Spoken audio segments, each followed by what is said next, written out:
But what's even more interesting, and I see this a lot, my brother works in psych. And I feel like I see a lot of psychologists or people who work in psych, but I always think like, who's going to talk to them, right? Yeah. Like your job as a detective, police officer, your old profession as, helping with psych and helping with individuals in the community is to get things out of people, to know what's on people's minds so you can give them the resources to help them. So it's kind of interesting that most people I know in that profession is like, they're usually more to themselves and have a problem, putting their things out there, but their job is to get things out. So I don't know, and it's not an AD thing. It's like it's true. Thing. Well, you're making it seem like an AD thing. You're in that bubble. Touching on to something. Now you're in that bubble, but do you think there's a reason for that? Do you think because you deal with so many other people's problems and so many other people's stresses, do you feel guilty for even thinking about yours? I don't know if it's a trauma response. I know now that I'm older, and you sort of kind of like when you're older, you're aware of a lot more, right? Of like how you are and why you are the way you are.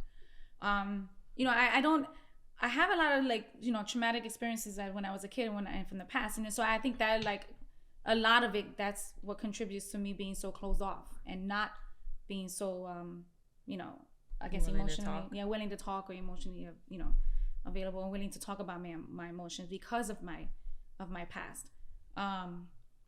But I think that has a lot to do with it, not so much of the people who I'm dealing with on a daily basis at work or anything like that. But that, I guess, I wonder if if the answer to your question is yes, because technically that's your trauma from your childhood. It is. It's the trauma from my childhood, not trauma from work or who I'm dealing with, or who I'm, the people that I'm talking to. Yeah. And it ain't just you. It's a problem I deal with. Mm-hmm. I don't know about you, Amaris, but we work in a field where we take care of a lot of people. We're always taking in people's problems. So like you guys both work in trauma, but for like me and my wife, it's very hard. My wife is like, why don't you talk about work? And then when I say, all right, 3 babies died in my arm today, it's like, why? But why you gotta be this jackass? And I'm like, I'm not being a jackass. I leave it at the door for the sake of you guys and for the sake of my family. I don't want to bring that here. Yeah. When I leave it, it's there. And it's not nothing good about it. I want to talk about how my daughter did with. Yeah, she's selective about what she tells me for sure, because she knows I worry. She worries, so I am very selective of what I tell her. Yeah, or like what I've seen or the situations I've been in. I don't tell her.